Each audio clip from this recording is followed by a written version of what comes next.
آپ جانتے حضور غوث اعظم کی ماں نے حضرت غوث اعظم کے جبے میں 40 درہم سی دیے تھے، اور جب وہ ڈاکو لوٹنے لگے تو گزرتے ہوئے ایک ڈاکو نے پوچھا تیرے پاس بھی کچھ ہے؟ کہا ہاں 40 درہم میرے پاس ہے۔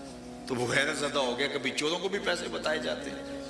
تو پھر سردار کے سامنے پیش کیا کہ اس کی تلاشی لی ہے، 40 درہم نکلے ہیں۔ تو کہا بیٹا چوروں سے تو مال چھپایا جاتا ہے، ڈاکوؤں سے تم بتا رہے ہو؟ کہا میری ماں نے کہا تھا جھوٹ نہیں بولنا، اور اس نے مجھے پوچھا تھا تیرے پاس کچھ ہے، تو میں کیسے ماں کا بھرم توڑتا؟ تو اس ڈاکو بلکہ اس پورے قافلے کی توبہ کا سبب و ذریعہ بنا کہ جب یہ ماں سے کیا گیا عہد نہیں توڑتا تو ہم رب سے کیے گئے عہد کو توڑ رہے ہیں۔ تو یہ ماں کی ذمہ داری ہوتی ہے کہ اولاد کے سینے میں،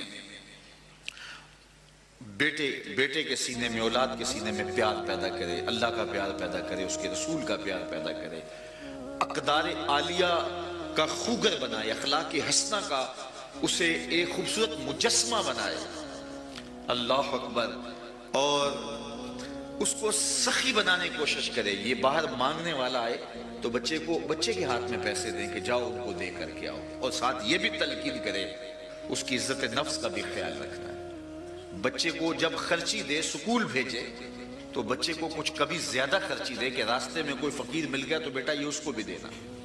بیٹے کو یہ بتائے کہ تمہارے ساتھ کوئی بچہ غریب ہو، پڑھتا ہو اور تم محسوس کرو تو چپکے سے عزت نفس سے اس کی مدد کرنا۔ تو اس کا نتیجہ یہ ہوگا کہ آپ کا بچہ ایک اچھے اور صالح سانچے کے اندر ڈھلے گا اور اس کی اچھی تربیت ہوگی، اور یہ ماں باپ کی ذمہ داری ہے کہ ان کو ایک اچھا انسان بنائے، وہ صالح وجود کی صورت کے اندر ابھرے اور پاکیزہ وجود کے ساتھ آگے بڑھیں، اور ان کی اچھی تربیت ہو اور ان کا اچھا مزاج بنے، وہ کسی سے دھوکہ نہ کریں۔ اپنی اولاد کو یہ بتا دے بچپن میں کہ اپنے نقصان کے لیے کبھی بھی کسی کا ضرر نہ چاہیں، کسی کا نقصان نہ چاہیں۔ اپنا نقصان کر لیں لیکن کسی مومن کا، کسی بھی انسان کا نقصان نہ کریں۔ اپنے فائدے کے لیے کسی کو خود غرض بچے نہ ہوں، بچے ایثار کا جذبہ رکھنے والے ہوں، قربانی کا جذبہ رکھنے، اچھی قوم تبھی بنے گی۔ یہ ہماری ذمہ داریاں تھیں، اور یہ ماں نے کرنا تھا۔ ماں کے بعد باپ کا مرتبہ آتا ہے، اس کے بعد پھر معلم کی گود میں بچہ جاتا ہے، معلمہ کی گود میں بچی جاتی ہے، اس کے بعد پھر معاشرے کے ہاتھوں میں بچہ جاتا ہے۔ تو یہ جو نسل ہے، اس نسل کی تربیت میں ہماری سب سے زیادہ ذمہ داری ہے۔ اپنے بچوں کو خود وقت دیں، ایک مشین کی طرح ہم کام نہ کریں کہ سارا دن کام کاج پہ رہے، گھر آئے 2 لقمے لیے پھر دوستوں میں بھاگ گئے، پھر موبائل پہ لگے رہے۔ بچوں کو وقت چاہیے۔ بچوں کے سیکھنے کا وقت وہ ہوتا ہے جب ہم کہتے ہیں ابھی چھوٹے ہیں، جب بچے چھوٹے ہوتے ہیں اس وقت بچوں کے سیکھنے کا وقت ہوتا ہے، اور جب وہ 12-13 سال سے آگے تجاوز کرتے ہیں تو پھر وہ ماں باپ سے نہیں سیکھتے، پھر وہ دوستوں سے سیکھتے ہیں۔ تو ماں باپ یہ سمجھتے ہیں کہ اب یہ بچے ہیں، بڑے ہوں گے تو سب سیکھ جائیں گے۔ نہیں، بچہ اس عمر میں جب سیکھنے کی عمر ہوتی ہے اس وقت ماں باپ ان کو ٹائم نہیں دے رہے ہوتے۔ اب چھوٹے ہیں، ان کے سوالوں کو معمولی سمجھتے ہیں، ان کے سوالوں کا تسلی بخش جواب دیں، تفصیل سے جواب دیں، اچھے کاموں میں حوصلہ افزائی کریں، اور جو کام اچھے نہیں ہیں ان کے اوپر حوصلہ شکنی کریں، اور ان کے لیے تادیبی کاروائی سمجھانے سے شروع کر کے مار تک پہنچ سکتی ہے، ناراضگی تک پہنچ سکتی ہے، لیکن بچے کے نفسیات کو ضرور پڑھیں۔ بعض بچے مار سے چڑھتے ہیں، اور ان کو تھوڑا سا سمجھا لیا جائے، وقت دے لیا جائے تو اس سے فائدہ ہوتا ہے، اور طریقہ کار بھی یہی ہے کہ سمجھانے سے جو ہے وہ آسانی پیدا ہوتی ہے، اور سمجھانے سے بچے سمجھتے ہیں، ان کو باقاعدہ وقت دیا جائے، بار بار اس چیز کی، جس چیز سے آپ روکتے ہیں اس کے نقصان گنوائیں، اور اس کے متبادل جو آپ دے رہے ہیں اس کا فائدہ اسے بتائیں، اور بچہ بچپن میں بالکل سیکھتا ہے۔ اس کے بعد جب وہ جوانی میں چلا جاتا ہے تو پھر وہ اپنے دوستوں سے سیکھتا ہے۔ پھر ماں باپ کو شکایت ہوتی ہے ہمارے پاس بیٹھنا بھی گوارا نہیں کرتا، لیکن جب وہ تمہارے پاس بیٹھنے والا تھا اس وقت تم نے نہیں بٹھایا، اس وقت تم نے گوارا نہیں کیا، بچہ سمجھ کے ترک کر دیا، آج اس کی باری ہے، کل تمہاری باری تھی۔ تو اپنی اولاد کو سمجھاؤ، وقت دو، اور ان کے معاملات کو غور کرو۔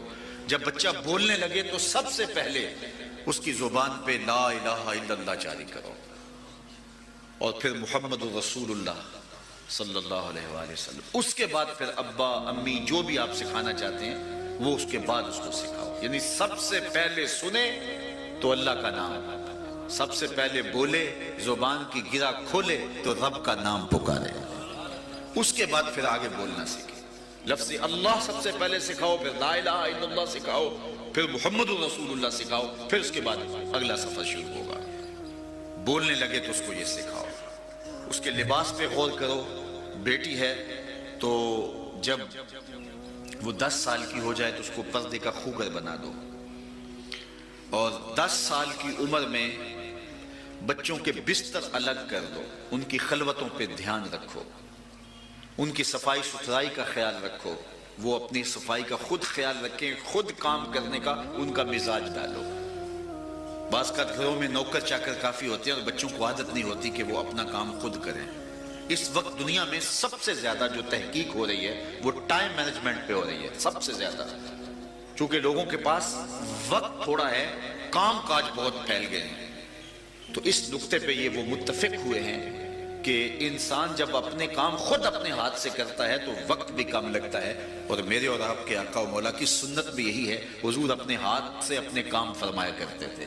تو یہ بچپن میں بچوں کو، گھر میں 100 نوکر بھی ہوں لیکن گھر میں بچوں کو اپنے ہاتھ سے کام کرنے کی ترغیب دی جائے، اس سے بچوں کے اندر جو ہے وہ خود اعتمادی بھی پیدا ہوتی ہے اور اپنے کام کرنے سے وقت بھی بچتا ہے، اور اس سے اور بھی بہت سارے فوائد بچوں کو حاصل ہوتے ہیں۔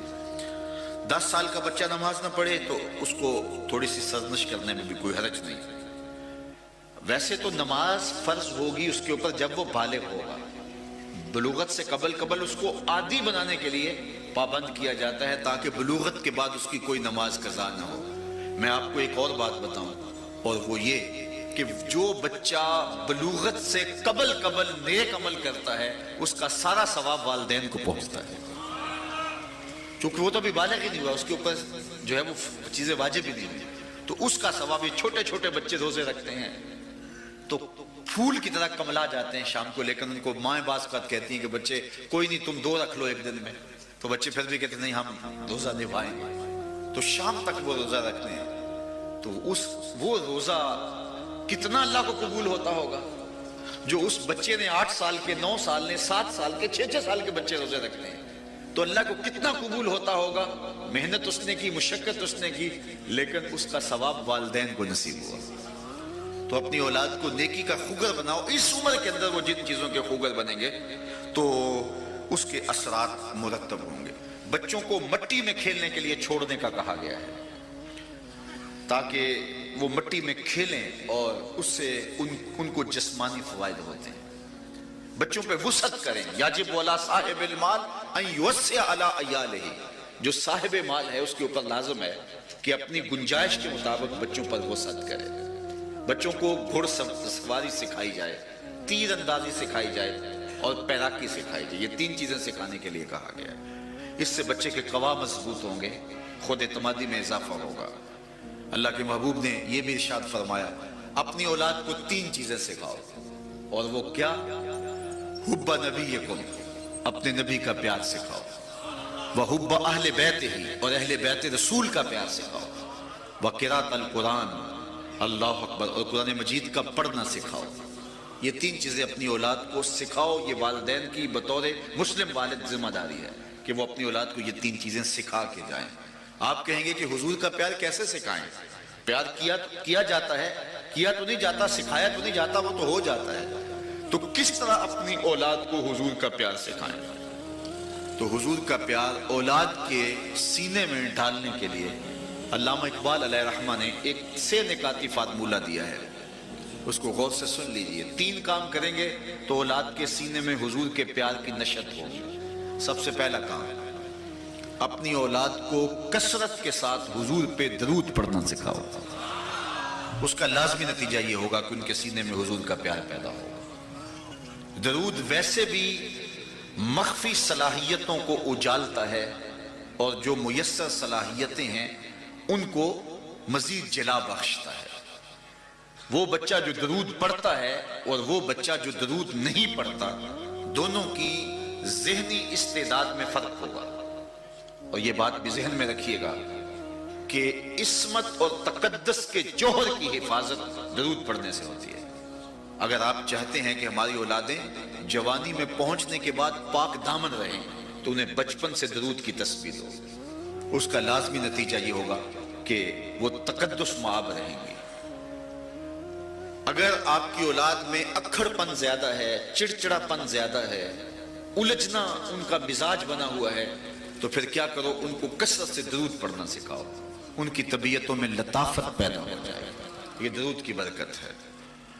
اللہ اکبر. اگر آپ چاہتے ہیں کہ آپ کی اولاد کا لہجہ میٹھا ہو جائے، ان کی بولی خوبصورت ہو جائے، تو اس کی دوائی بھی درود ہے. کسی نے اقبال سے پوچھا کہ تیرے لہجے میں جمال کہاں سے آیا، حسن کہاں سے آیا؟ اہل نقد غالب کو اقبال سے بڑا شاعر مانتے ہیں، لیکن جو عزت اقبال کو ملی، قبولیت عامہ اقبال کو ملی، وہ غالب کا مقدر نہیں بن سکی.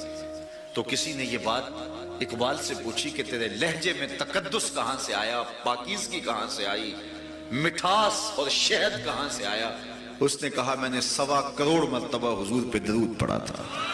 میں تنہا کمال سخن کو نہ پہنچا، میرے شعر ہیں اور تاثیر ان کی. تو اگر اولاد کو درود پڑھاؤ گے تو ان کے سینے میں حضور کا پیار پیدا ہوگا. سب سے بڑا فائدہ درود کا کیا ہے؟ سنیے، میرے اور آپ کے آقا و مولا نے فرمایا قیامت کے دن میرے سب سے قریب وہ ہوگا جو سب سے زیادہ میرے اوپر درود پڑھنے والا ہوگا. تو میں اور آپ کیوں نہیں چاہیں گے کہ ہماری اولادیں حضور کے قریب ہوں؟ تو کثرت کے ساتھ اپنی اولاد کے سینے میں حضور کا پیار ڈالنے کے لیے انہیں درود پڑھنے کی تلقین کیجیے.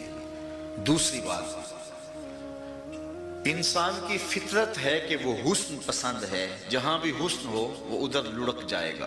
وہ کاکلے داراز میں ہو، وہ لب و رخسار میں ہو، وہ قدِ رانا میں ہو، وہ پپیہے کی آواز میں ہو، وہ بلبل کے لہجے میں ہو، وہ دھنک کی شوخی میں ہو، وہ کوس قضا کی رنگینی میں ہو، وہ پھوٹتے جھرنوں میں ہو، بہتی ندیوں میں ہو، تتلی کے پروں میں قدرت کی سنائی ہو، وہ موروں کے پروں میں قدرت کی رنگوں کی مینا کاری ہو، بوڑھے کے بالوں کی سفیدی میں ہو یا معصوم بچے کی مسکراہٹ میں ہو.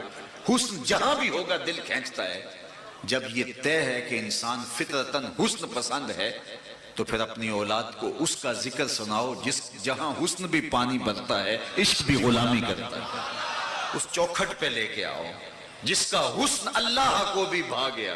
ایسے پیارے سے محبت کیجیے.